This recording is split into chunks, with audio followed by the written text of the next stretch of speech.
Hello and welcome back to the Art of Thriving podcast for episode 3. Thank you for tuning in today. I am your host, Vella, and today's episode is honestly like an exhale for the soul. I am joined by my dear friend, Andjela Djakovic, for a profoundly powerful conversation. Andjela is a hypnotherapist, Akashic record reader, and song weaver devoted to serving the divine remembrance on Earth at this time. And Andjela has spent many years in the study of ancient traditions, working with the wisdom from both the seen and the unseen, the old and the new, and weaving it all into the present to support with the cultivation of harmony and deeper connection with the sacred. So I hope you enjoy. But before we dive in, a little message from our sponsor, a brand I personally love and have been using for years, Enki Organics. Enki Organics share evolutionary skincare, medicinal tonics, essential oils, organic ceremonial cacao, organic coffee, and bespoke offerings, all designed to be of the highest potency and quality, created by their team of accomplished distillers, herbalists, sommeliers, formulators, and scientists.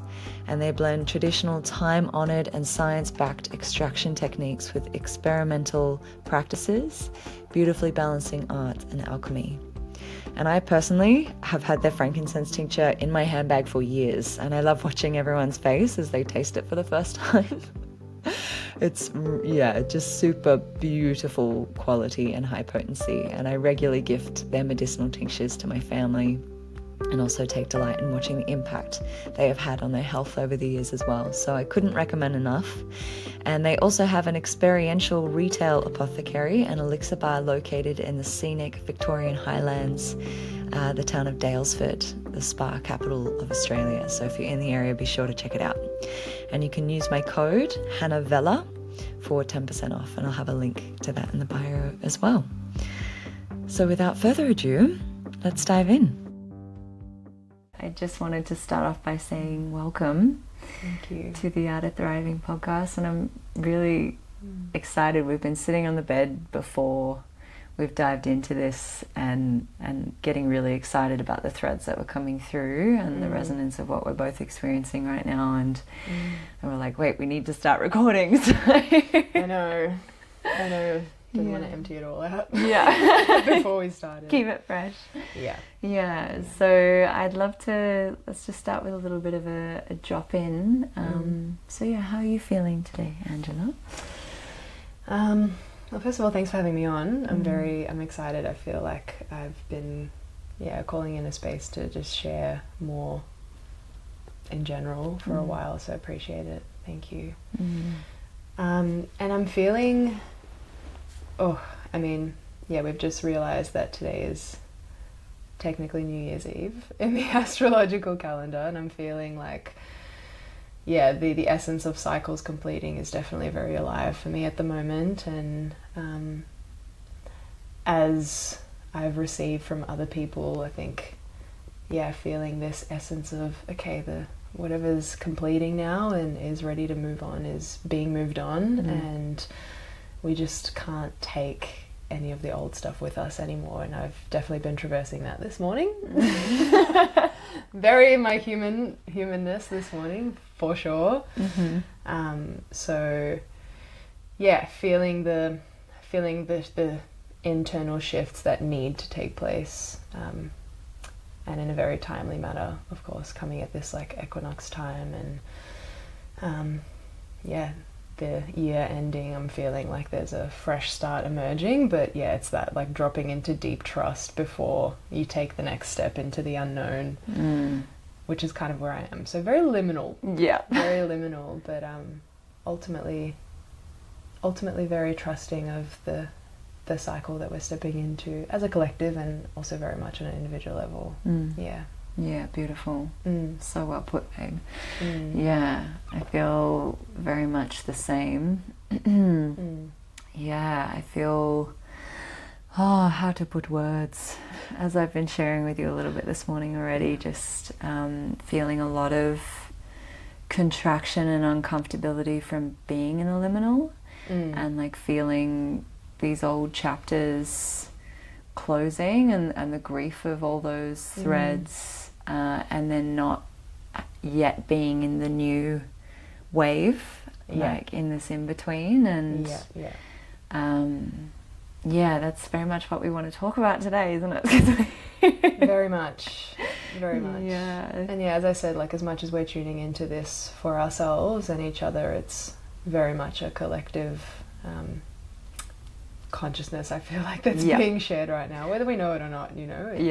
I feel like everyone I'm talking to is like, this is really doing me sideways right now. It's funny because I really thrive in like chaotic energy. Like I really find that I just love it. I feel it's quite fertile and I love not knowing.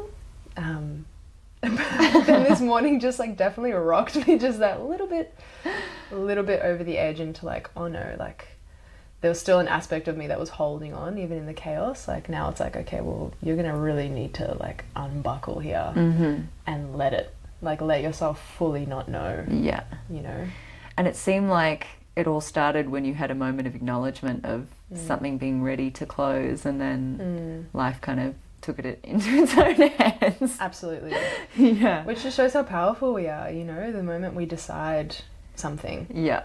And it could be like the smallest subconscious thing or like the smallest shift in our energy, but how life just like takes that as an invitation and an opening and goes, great, let's create something new with this, you know. And it's often like life full of these initiations that we never know that we're ready for. Yeah.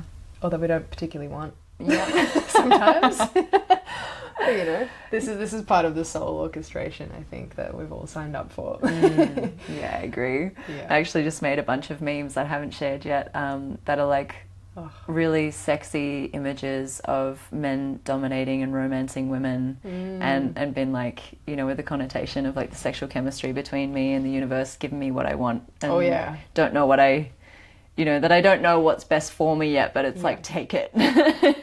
Totally. Yeah. I don't know, you know. Yeah. It's like, take the wheel. Fully. Yeah. Fully. Beautiful. Yeah. And it's beautiful to know that if everything works on that resonance level, like there is that system of resonance that operates beneath anything, like there is always a part of me that is ready for it.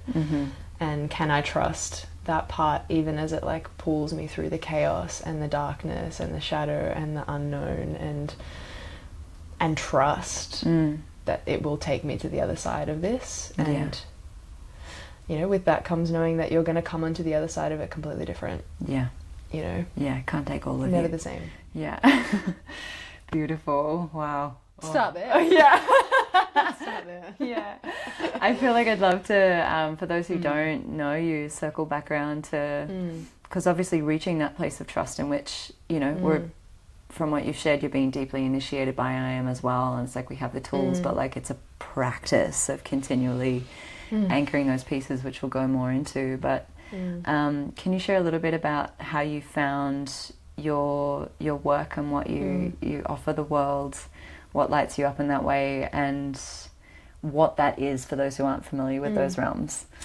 Yeah, so my work, if I can even call it that, my office is the Akashic Records. So my service to Earth and to humanity at this time is to serve the divine remembrance, which we're feeling very much on a collective level at the moment, of this mass awakening, this mass returning, this remembering, putting all the pieces back together to find the whole. And the way that I serve that intention is through the records. So for those that don't know or aren't familiar with the Akashic Records, I'm sure there's definitely something in your body that feels something when you hear those words, if anything. But the Akashic space, as the word Akash stems from the word Akash, which means ether in Sanskrit, and it basically speaks to this place of perspectives, I call it, which in other kind of traditions, cultures is referred to more of as a library or a database, where the information is stored and carried and perceived. So I would be the perceiver, I guess, in that sense, being the reader. And yeah, in this place of perspectives in the Akashic Records, we can find information. It's kind of like the nervous system, I guess, of the planetary body or of the universe or of the space, the liminal, just like our nervous system carries information to and through the body. The Akashic Records is kind of that same network. And yeah, within the records we find information about souls, so like you and I, plants, planets, universes, galaxies. There's no limits. It's a multi-tiered library or a multi-dimensional space, so there's different dimensions of information, and it works basically on a system of resonance like everything else. So we attune to a specific frequency and resonance to receive a kind or a genre of information that's relevant or pertaining to the individual or the whatever it is. And it's kind of something we were all born with the ability to do and to access and have permissions for. But, as we were talking just before, like it requires probably the most tremendous amount of trust that you could muster up in your being to continuously work with, because in this kind of day and age we've shifted quite a lot of our spiritual intuitive gifts in some capacity to more mental, analytical, logical gifts, which help us do really well in the world and make things and advance things. Technology and all of these things are definitely like in their highest form at the moment. But that came at a price of just our ability to really deeply trust the information that we're being given, and that we're able to tune into. And so we're definitely doing the best that we can now to find even just a piece of that power, because it's so incredibly big, And so, working in the records definitely requires every cell in my being to trust that it can attune to that space, it can do that again. And ultimately, accessing the records is a tool like anything else. I like to break words up to help understand the things. So if we look at Akasha or Akash, the A-H is like the sounding vowel of the heart. So that's where we find the harmony and the peace to go in. Then you have the Ka, which is the soul. And then you have Sha, which means time or a tool. Wow. So what I kind of put that all together as is, a system that helps me perceive, feel, and understand my soul, understand time, gives me a tool to work with to find greater purpose or find greater connection with my soul. And ultimately a tool to help me remember. So put all the pieces of this grand puzzle back together and find my place in and amongst it. Like any of us have our tools and mediums to help us do that. For me, it's the records, which is a pretty great place to work in. Wow.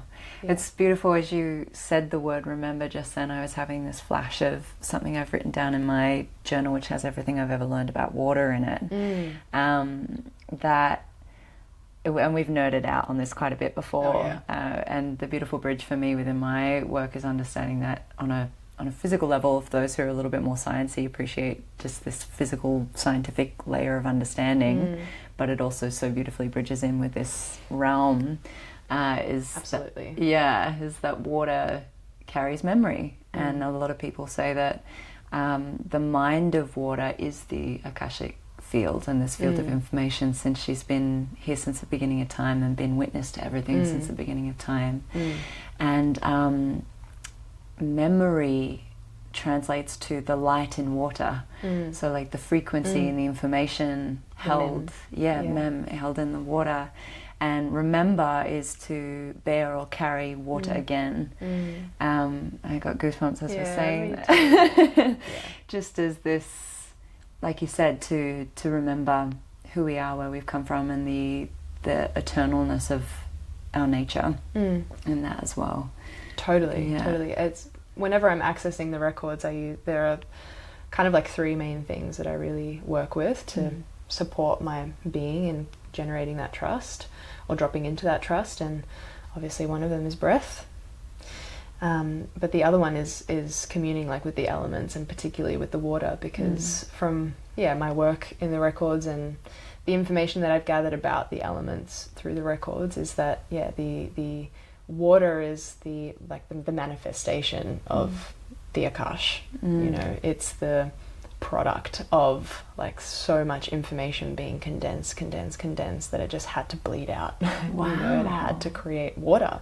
Oh, I didn't. Cool. So the water and that also helps you, I guess, connect to like the celestial rivers, you know, as well, so that we can go beyond the form. You know, go beyond earth even, you know, and water is the carrier for that, for sure. Amazing. Yeah. And how did you find this for yourself? Like, what led you into this particular school of exploration? So I studied and am technically a qualified hypnotherapist as well, and it was kind of through hypnotherapy that I found my way through the Akash, to the Akash. So yeah, I've from a very young age, I can definitely say that I've always felt definitely felt this essence of something else beyond the veil, and the way that manifested for me was, you know, pretty much being a little Pocahontas and just like collecting stray animals just literally everywhere I went. I can see it. Fully. And like there would always, every day there'd be a new cat or a bird or a lizard or something. Like that was the way that I manifested my curiosity. And so always kind of being that way inclined, knowing that there is a force that helps me communicate without words to these forms that are different to me. And that soon manifested into, I've always had very vivid dreams, even as a child. Very vivid, like to the point of really feeling them in my body viscerally. And not really having anywhere to, I guess, express those, because my family, I grew up overseas in Yugoslavia. We moved to Australia as refugees in 2000. And so it was very survival based. So anything kind of outside just getting by was too much. So hence, I guess, me attracting a lot of allies and forces along the way to support me in just continuing to cultivate my sensitivity and not be afraid of it and not think that I need to do anything else but that.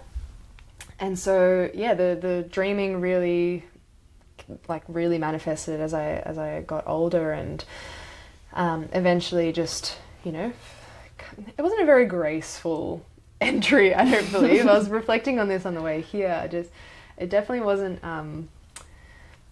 easy per se. I definitely had breadcrumbs along the way, but there was, you know, a lot of disassociation and a lot of neglecting it, and you know, being the weird friend for a while. Probably still am.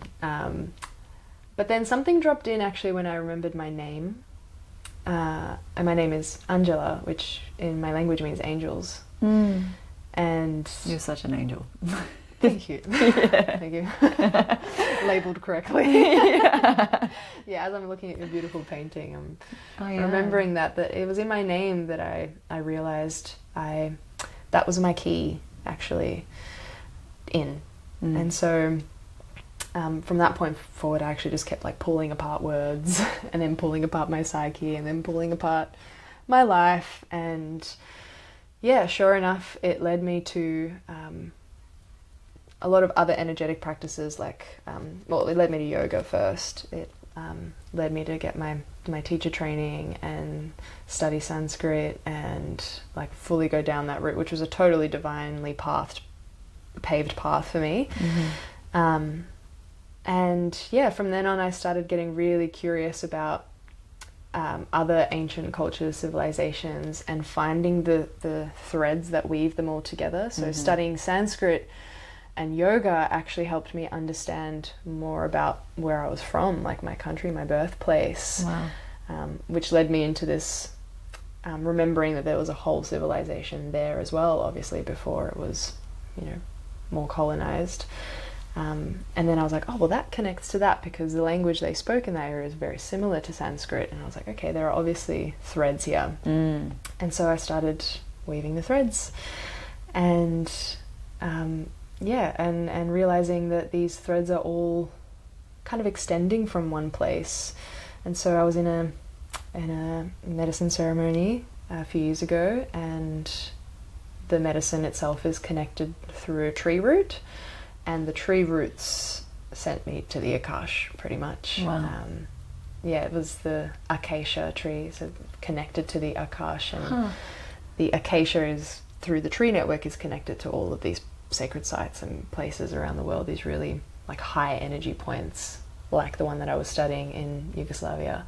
Wow. On the Dunav, the river. And yeah, basically from there I didn't really think too much into it. I thought this is cool. But kept really dreaming about it, and eventually it led me to, well, my prayer was that my prayer always, well, in life in general, is just that I will receive the opportunities that I need to receive to help me evolve and remain in alignment or align. And yeah, that led me to study hypnotherapy. And then hypnotherapy led me to study more of the Akashic Records, and it was very much self-exploratory at first. And then I studied with someone, and then I realized actually this is all self-exploratory. And although I have the framework, it's about me dropping into deeper trust with this work in order for me to really understand it. So then I just, built my practice around that, and and now I share information with other souls, like one-on-one, but also about land and homes, and I've accessed records of my pets and rocks. Cool. Which is probably my favorite part of it, actually. Going to different spaces and then like tapping into the records of a rock with permission, obviously, is seriously next level. Wow. I'd love to know what comes up there. That's awesome. Yeah. I have something to show you later about that then. Oh, great.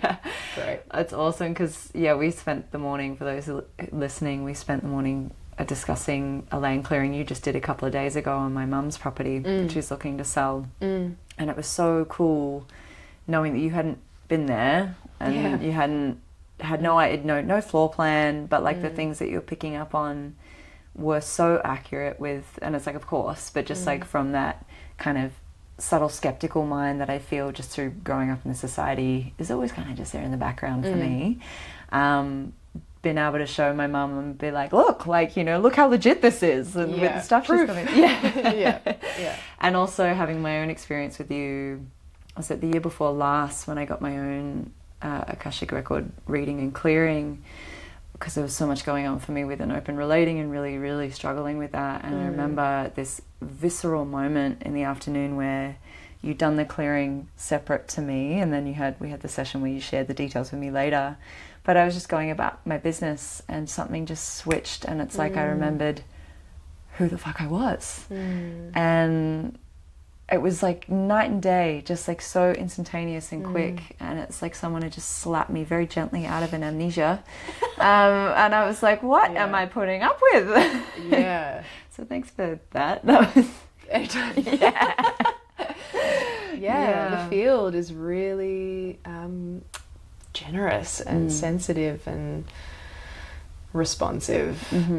And that happens, I guess, when someone is very ready. Because the information that comes through is always and only, and that's always my prayer as well, that it's information that is actually ready to be spoken about, you know, because oftentimes, I mean, it's more of a harsher slap, oftentimes we receive things that we probably didn't really want in that moment, and it really shakes things up, but it's a really gentle way of getting that permission to share what's ready to be shifted and clear what's ready to be shifted. And beautiful. It's like any session or healing, I always say that to my clients. I'm like, we're not going to go anywhere your body's not ready to go. That's the soul's work. It gives you what you're ready for. I feel like that's a really beautiful bridge into what we were talking about before at the beginning, like you're not going to get anything you're not ready for. But I'm curious if you could share a little bit about how working with this field has given you the tools to support this thread we were wanting to kind of dive into today, about how to come back to the center, and you beautifully use the word harmony, which I just love the vibration of that word. I feel like it just harmonizes instantly. Yeah, it's a deep breath moment, just even saying it. It's like, oh, yeah. Yeah, it's been more of a practice of returning to my heart than it has been developing my psychic gifts or reclaiming my, spiritual gifts and centers and all of these things. And more of a practice of returning back to the pulse of my heartbeat, the rhythm of my being, which tells me everything about how I'm able to receive, transmit, download, share. If I'm not creating a practice of returning back to that pulse, I'm not clear. I'm not clear. Like, it's dense, it feels foggy, it feels hard, it feels chaotic, and it holds me accountable very much if I'm not coming back to that center. And that's why meditation has been just like an absolute non-negotiable for me in my life since I was like 16, every day. It's not something anyone taught me or anyone told me to do. It's just something that I sat down one day and decided I was going to do just for 8 minutes a day, at the very beginning. And 8 turned into 15, which turned into hours at one point. And then I was like, I need to go to work. So cut that down a little bit, but it just naturally evolves. But the practice of returning to the heart and finding the rhythm is just so that I can attune again, because the way that my heart beats is the way that my nervous system needs to hear it. It's what my being needs to know to feel safe enough to go, okay, we're here in the body, and now we're going to just open up another door and more information is going to come in. And especially if I'm accessing information on behalf of someone who's given me permission to, I have to hold myself in that. I have to hold this like really sacred neutral pulse, the da-dum, da-dum, da-dum, so that even as I'm receiving information that might be like, quite outrageous and extraordinary, sometimes scary, I have a pulse to return to, so even while I'm in that really sensitive space, sacred space of receiving that information, I'm very much holding my center throughout it, so I would say that it's definitely non-negotiable to have a practice of returning to your heart, like literally once a day if you can. Surely we can at least once a day, but committing to a practice of returning, and that's what I feel like remembering is constantly, although things might go out this way a lot, they have to come back in the same amount, so that we're even on both ends, and the heart helps you recognize that. So beautifully said, babe. Wow. And I think we have been so programmed collectively to seek the knowing and the support and the validation outwards. And it was interesting in my own journey with wanting to study kinesiology. I stepped into studying it because I wanted the tools to use on myself initially. I was like, I need a kinesiology session. This has come up. I need a kinesiology session. I was like, well, why don't I just learn so I can do it myself? And this morning, I was having a little bit of a meltdown to mum and just expressing, like, with the amount I've gone through over the past 6 months, 3 deaths of grandparents, breakup, moving, ending of work cycles, I would have gotten multiple sessions had I been up north with my teacher in that time, but I haven't, because I haven't felt like I have anyone down here that I'm connected to or I can trust to do that enough for me yet. And also just like priorities and what I need to value financially right now, I've been putting it off. But you said to me this morning, why don't you do a session yourself? I'm like, that had occurred to me. To think of that. And so I'm speaking from that place of like, we can have the tools, and it can be really hard to just like grab the reins enough to stop and create a breath, to create the space, to give ourselves the opportunity to like choose to come out of the mind, to come in, to use the tools we have, do a somatic whatever it is. And yeah, so, and it's nice to hear that from someone else. It's like, you're absolutely right. Totally. Yeah. Totally. It's so funny. I do that to myself all the time. I'm like, oh, well, I need X, Y, and Z is happening, and I'm like, cool, well, I actually have a shiny toolkit that I've spent a decade cultivating. Yeah. Surely there's something in here that'll work. But yeah, it's interesting, I guess. I'm also just traversing through this very potent Saturn return that's just coming to an end. Same. And yeah. For those of you that haven't gone there yet, I salute you. Good luck. It is epic. It is epic in the most like cathartic, devastating, amazing way, in the sense that it kind of goes, it's like the kid, that's like, well, look, here are all my tools, and it just flips the table, it's like, well, no, how about none of them, and so I've definitely gone through this, and it's necessary, because I've gone through this throwing away, per se, of the tools, not wanting to go near them, like actually just wanting to see what I'm made of when I'm like cold and alone and I don't have my teachers and my tools and my oils, and my things, and just like sitting in that uncomfortable, like cold room of my mind, actually, to realize that it's as simple as like, well, I say simple, but to realize that it's actually like the quote, I can't remember who says it, maybe Rumi, but that the longest road we'll ever take is from the head to the heart. The longest path that we'll ever take is from the head down to the heart. And I've felt that in my Saturn return. It's just this like the dropping. Oh, we're going back. Dropping. And it's actually like the only thing that makes it go back up is the stiffness, the control. Yeah. Wanting to really, I want to know how it goes. And I want to choose how it goes. Oh my God. Right? The urge to get a psychic reading lately has been so strong. Totally. Tell me what's going to happen. Someone just tell me. Totally. Someone just tell me. And it's, they're just going to tell me what my soul is telling them. Yeah.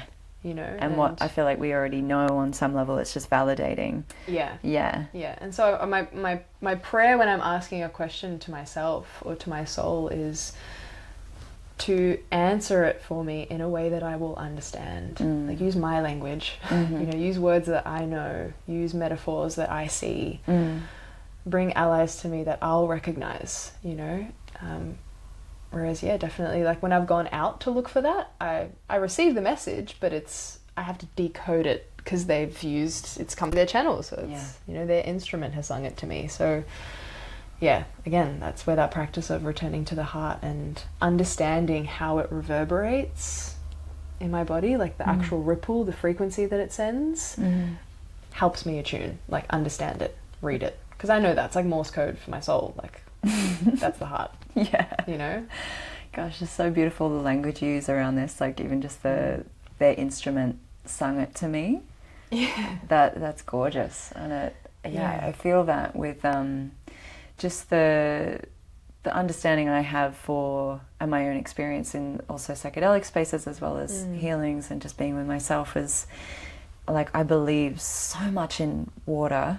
Yeah. And I am made up of 99.9% of water, and like what I've experienced through kinesiology is we can't get a clear read on the body through muscle testing if the person is dehydrated, simply because the dehydration lacks the ability, taking a sip in that moment. Speaking of, the dehydration stops the electrical charge from being able to travel along the network in an efficient manner. Yeah.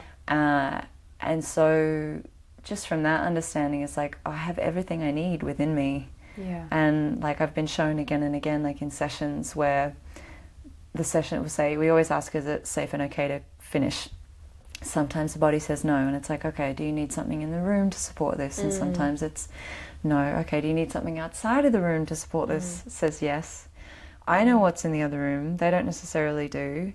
And I've had experiences where there's like a crystal on a shelf or in my bag, and I'm like, do you want something in my bag? Okay, I don't know what's in there. I'm going to go get the bag. The body's like, nope.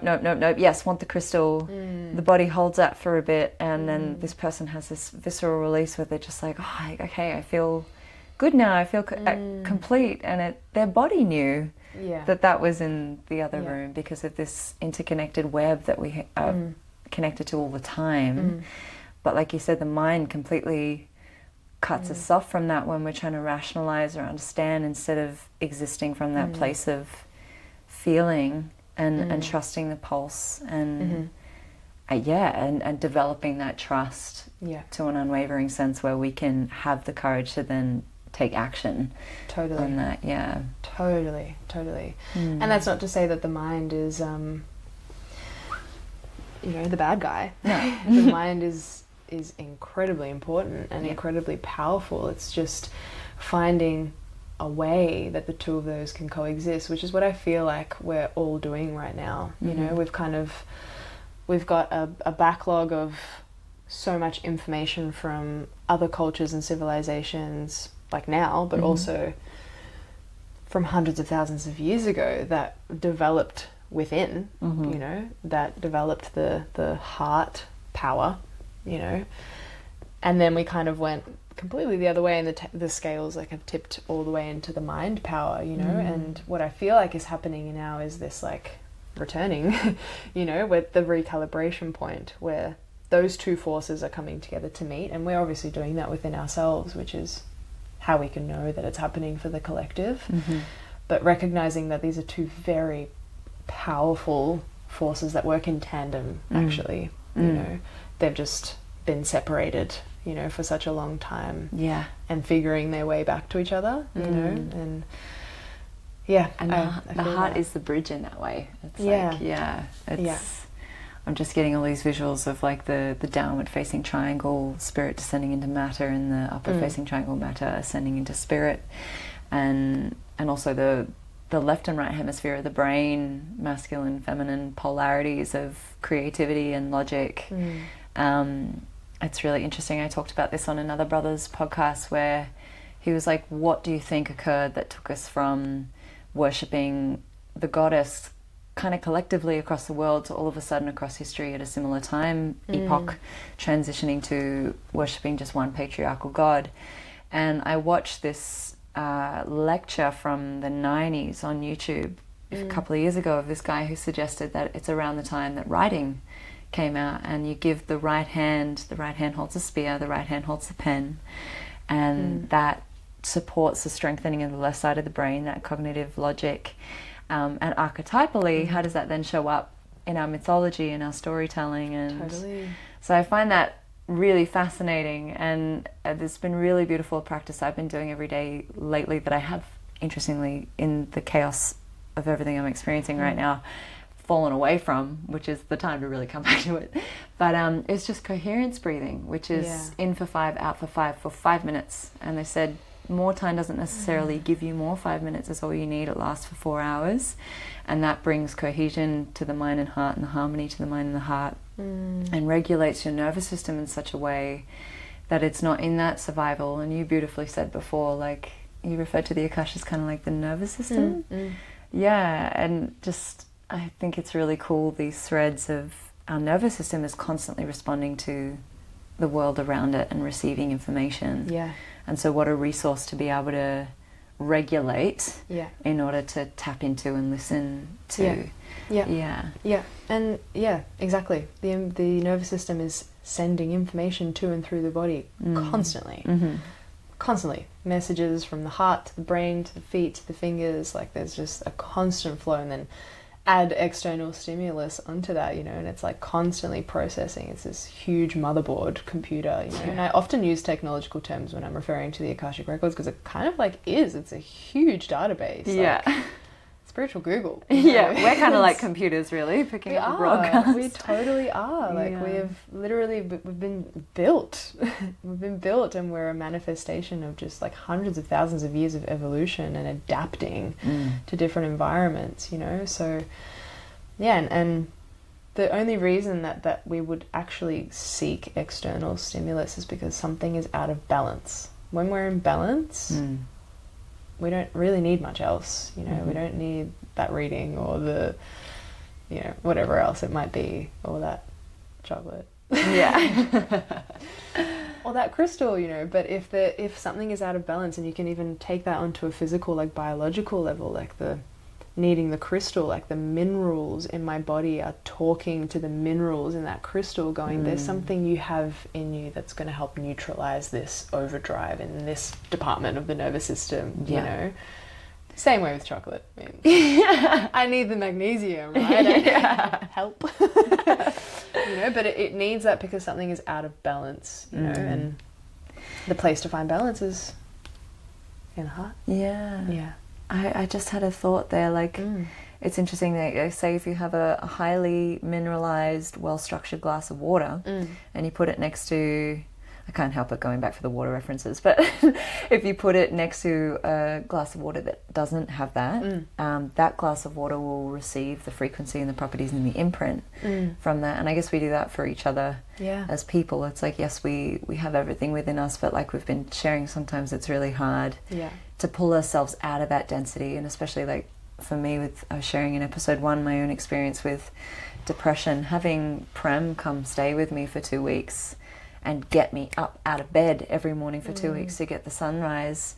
Like I don't think I would have been able to do that on my own. Like I needed someone there being like, come on, like get up.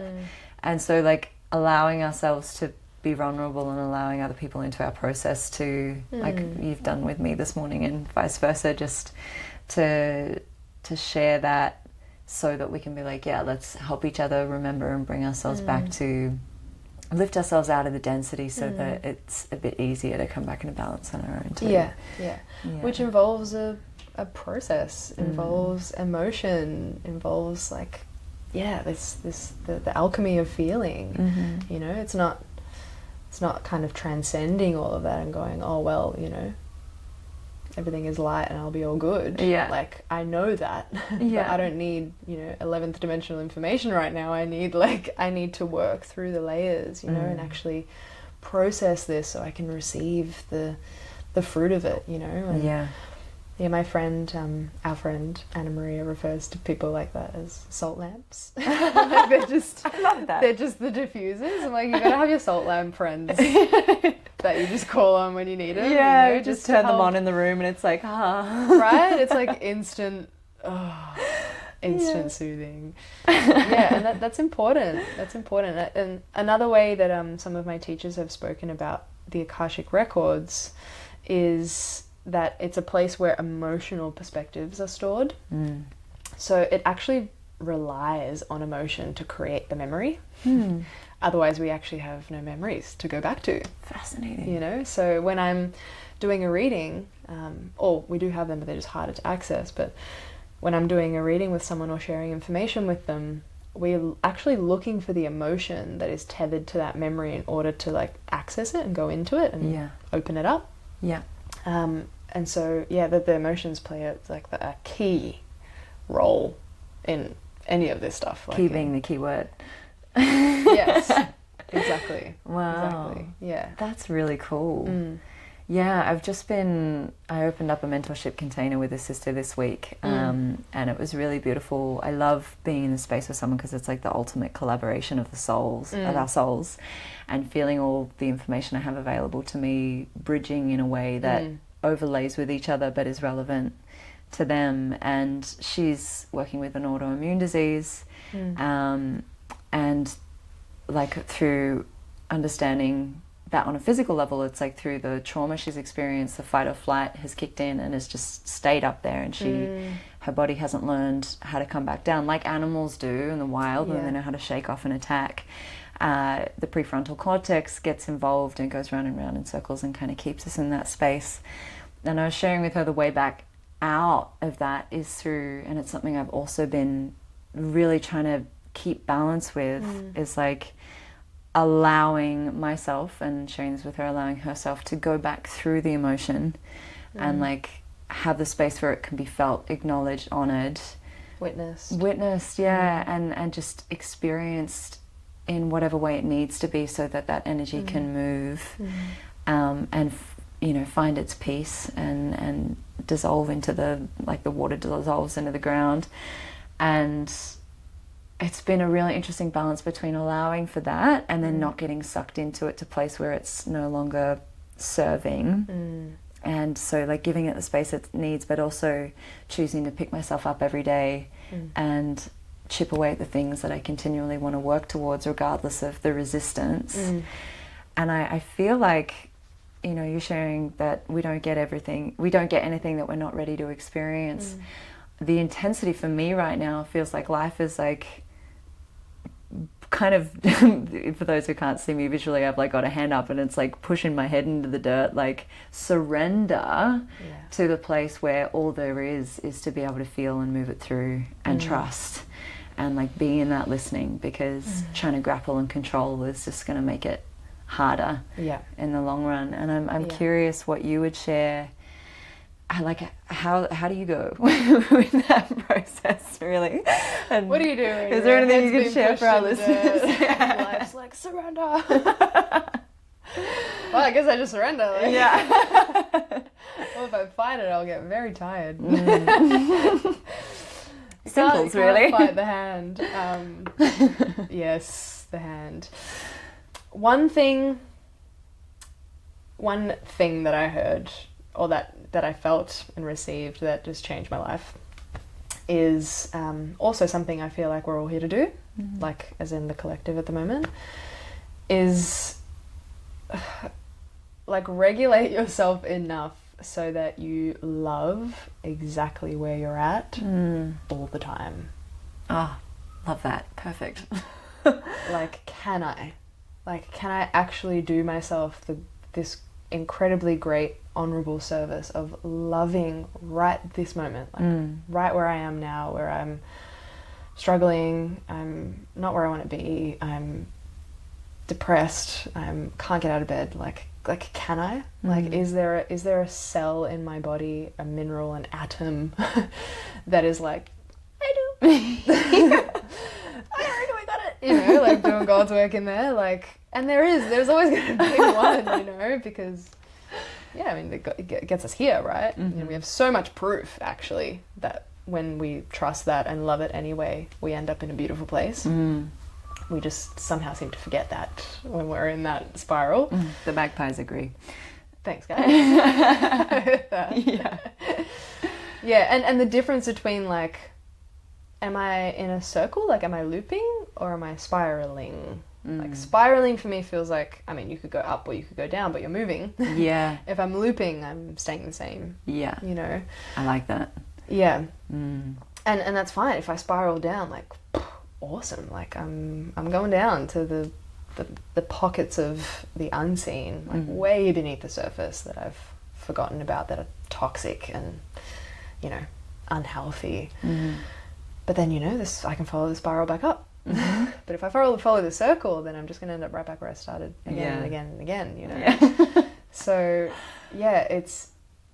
and it can be the hardest thing to do ever, but again, returning back to the heart, and when I return to my heart and find my rhythm, find my pulse, find my song, find my tune, find my barometer, find that, like, then at least I have the opportunity to ask myself that question. At least, at the very least. Even if I can't summon the feeling, I can at least ask myself that, which is that one cell with pom-poms cheering on, you know?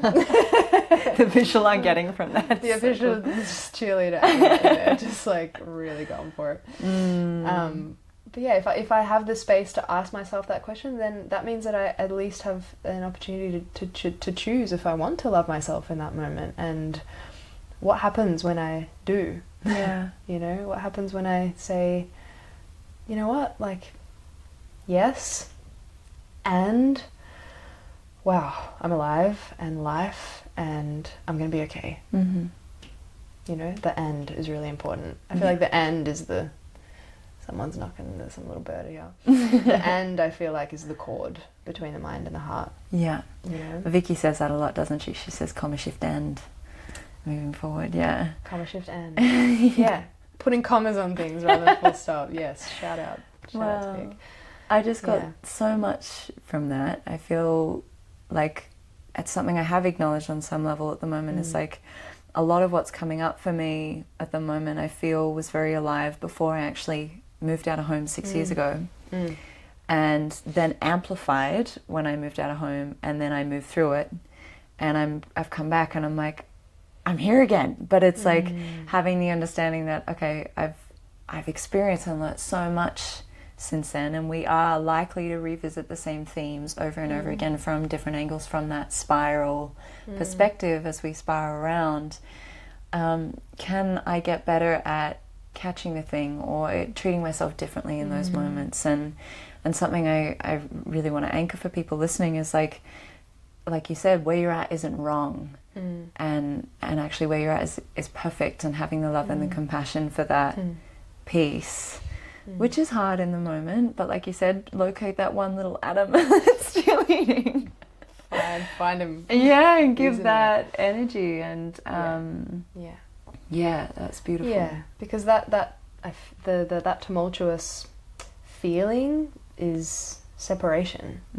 Like that the feeling when you're like, I don't love where I'm at is the separation point, you know, and it's that is the microcosm, you know, of what's happening in the macrocosm, you know, this inability to find union, you know, and so of course it feels hard for us, and often you'll find when you're in that space, like you will start to become aware of all of that big time, you know, you'll start to really notice the separation on a large scale, and it makes it a lot harder to find union within yourself too, because you've kind of merged with it, you know, but yeah, that's where that work on the micro becomes just so important.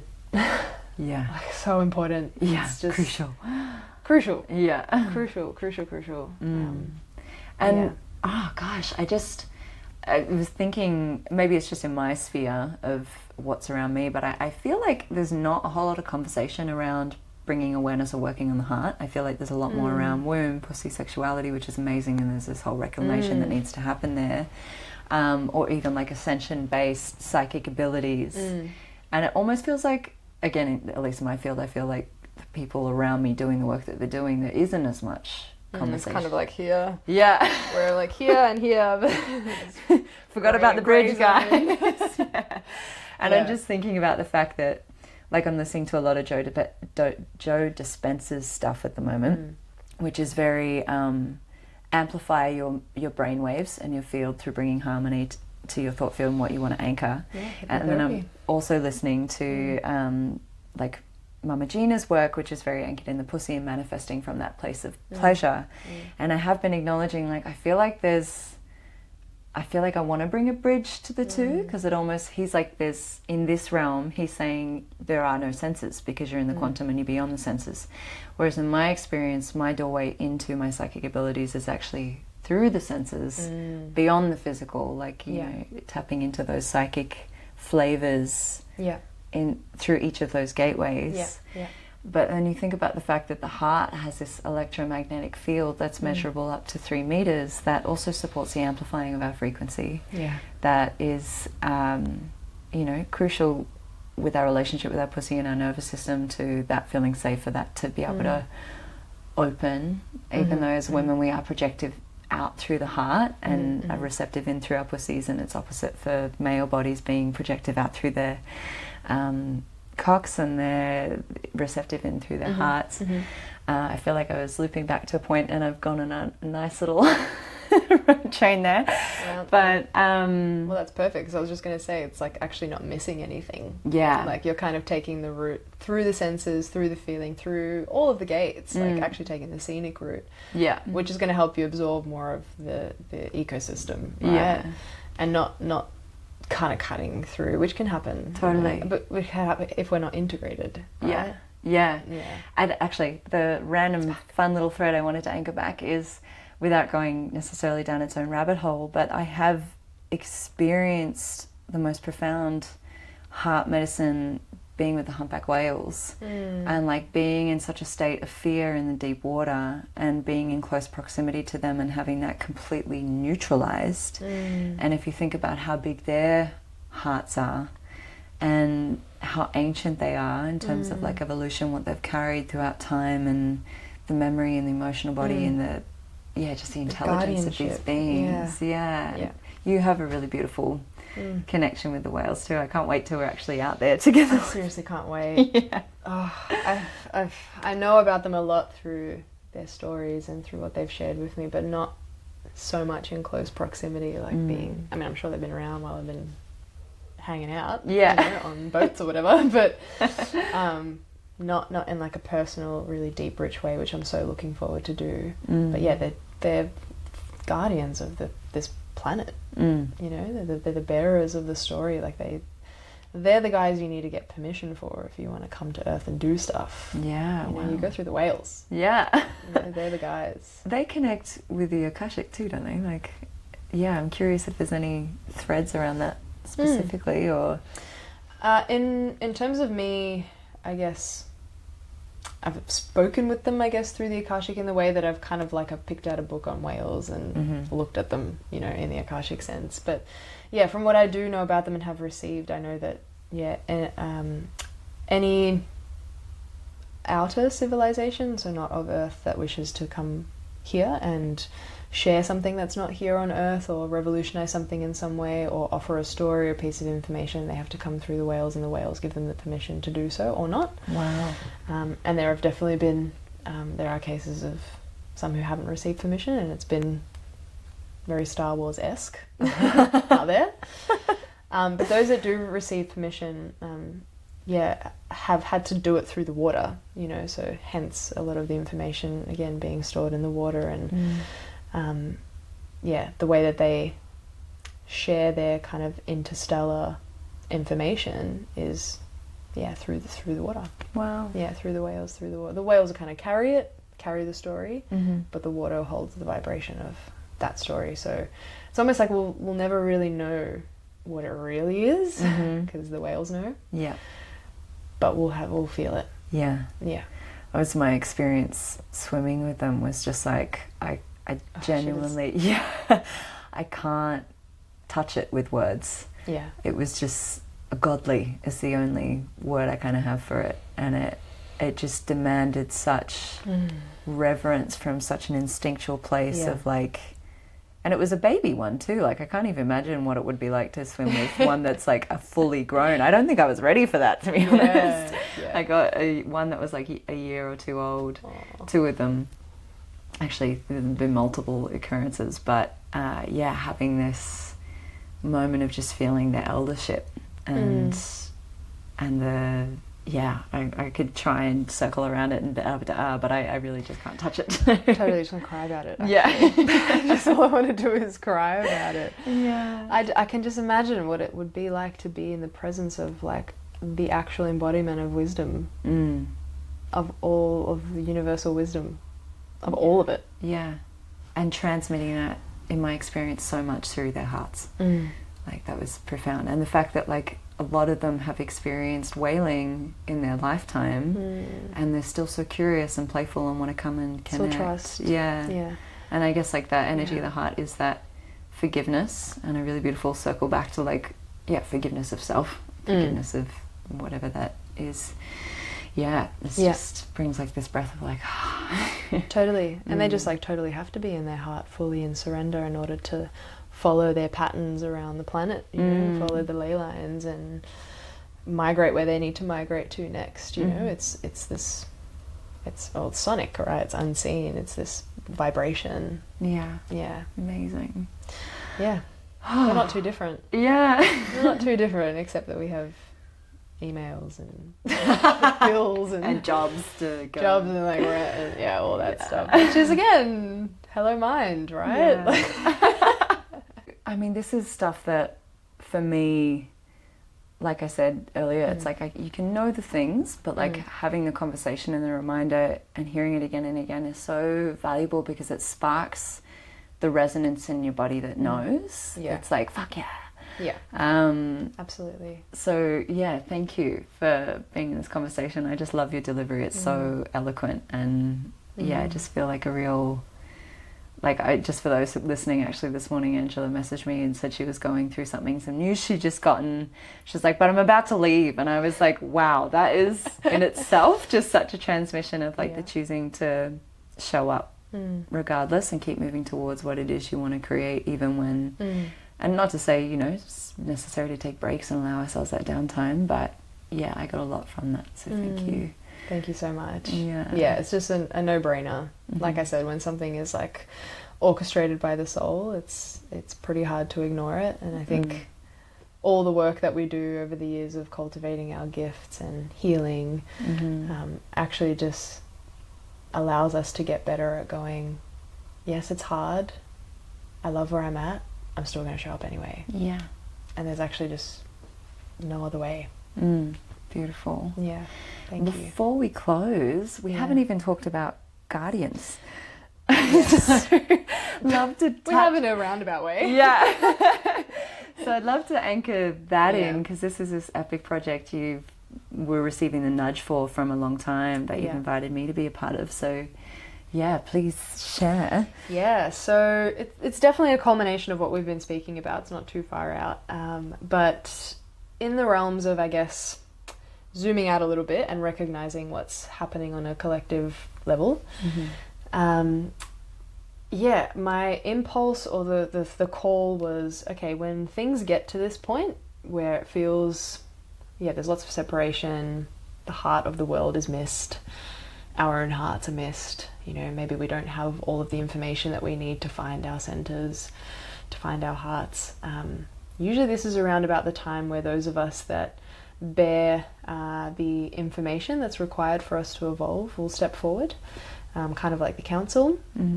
And so, the council will, you know, once upon a time would, and maybe still, would meet and talk about what's going on and be like, okay, well, what are we going to do about it? You know, how are we going to empower the people to trust, to follow their hearts, and to move forward anyway, despite this chaos? And how can we make them feel like their place in the world is really important? And how can we help them find that place, you know? So Guardians is essentially an online space where, you know, I've spent many years with many teachers and incredible friends like yourself, having these conversations, and I've kind of pulled together, for this first sitting, pulled together some really incredible humans who have lots of amazing things to say, to sit together in council online and speak essentially on different topics. So this first sitting is called Communion, and so the theme that we're traversing with is around our relationship with the unseen allies and forces, and basically resourcing ourselves for this time so that we know what our role is, and how important our role is, you know, in the world right now. So, I mean, it's been spoken about so much, but yes, these times are incredibly potent and pivotal and just like undeniably huge, you know, prophesized even. And so, finding our center point, finding our point zero, our midhaven in this time is just crucial. And for me personally, the way that I've found that is through listening to really amazing teachers, mentors, spiritual leaders, who just always have a nugget. Like, I always leave with something really valuable. And so Guardians is designed to be this kind of like round table style event where nuggets are offered generously. Nuggets for all. Nuggets for all. And those who come and purchase their tickets and receive will get to ask questions and speak individually to the speakers, and then also we'll have it accessible as like a replay system so that if you can't make the live, you can watch it afterwards. It'll be a lifetime access kind of thing. But yeah, it's essentially to call forward the guardians of this time, the light bearers, the information bearers, and ask them to step forward and share that light now, because it's time. Yeah, sure is. Beautiful. And it's going to be like a reoccurring thing, hey? Reoccurring thing. Different speakers in each time. And yes, so every couple of months we'll do a different event, a new theme. So yes, the first one's Communion. Second one is a surprise. But yeah, we've got the next 18 to 20 sittings. We call them sittings instead of episodes or anything, because it's the council coming to sit, and we're all coming to sit with the council and talk. Amazing. Talk about it. talk about this, talk about it. It's weird. Let's talk about it. Yeah, pretty much. And what date is the one we're doing? It's the 27th of April. Yes. Yeah, and it starts at 11 a.m. Australia, Melbourne time. Yeah, beautiful. And yeah, it's a big day because every guardian will speak for about an hour. But with included, you know, they might share practices, somatic practices. There's also the Q&As included in that. So yeah, we've got about 5 speakers for this first sitting, and it'll be anywhere between 5 to 6. So yeah, it'll be a really beautiful day to just come with your notebook and pen, or just listen and receive, light a candle, and or just from the come comfort sit of in your own council. home. Totally. We hope to one day have it in person. That'd be so cool. Yeah, it would be Sign really me up. incredible. Yeah. But yeah, 27th of April, and that'll be fully live very soon. Yeah, amazing. Yeah, get your tickets. Yeah. Great. I love that we remembered to weave that in at the end. Me too. Yeah. Me too. Big part of like, let's do a podcast and talk about it. Yeah. Yeah. Yeah, grateful to get to share it, so thank you. Yeah, it's amazing because like I was feeling, I think last year, a similar wave of like wanting to create like a panel event with speakers, like drawing on different modalities that were in relationship with water in some way, like waters of the body, or like, you know, whatever that was. And I just, because I was moving, I ended up deciding to like put it on hold for now. But then you came through with this vision that is obviously different, unique in its own way, but feels like a similar thread, essence. I was like, oh, awesome, great, yes, I'll just be a part of this one. Yeah. So yes, Hannah is going to be a part of it, one of the guardians. Everyone that I spoke to about it, the board of guardians, have all said, oh, I felt a similar thing. Like, I wanted to do something like that, and oh, this is perfect. You've just created the thing. And yeah, there is actually a whole sitting just on water. So excited to get the mermaids and mermen together for that. I dream about mermaids last night, now that I remember. There you go. Yeah. I'm not surprised. I feel like it's all you dream about. Yeah. Usually show up in other people's dreams as mermaids. Definitely, I can vouch. Yeah, for sure. Awesome. Yeah. Well, is there a final thread or anything you want to leave people with before we close? As much as this is a really grand time, and as much as there's lots of moving parts, because the world is just, well, the things within the world are getting so much bigger and moving really quickly, I feel like it's a draw into simplicity and conversations and actually just like sharing your thoughts with someone. I feel like this in itself has just been like releasing the lid, you know, and has allowed things to move. And so yeah, I would say as much as you can, you know, especially over the next couple of years, over the next year, as more and more and more information is being like poured and shared and dispersed in the world, it's going to be more important than ever to have your salt lamp friends,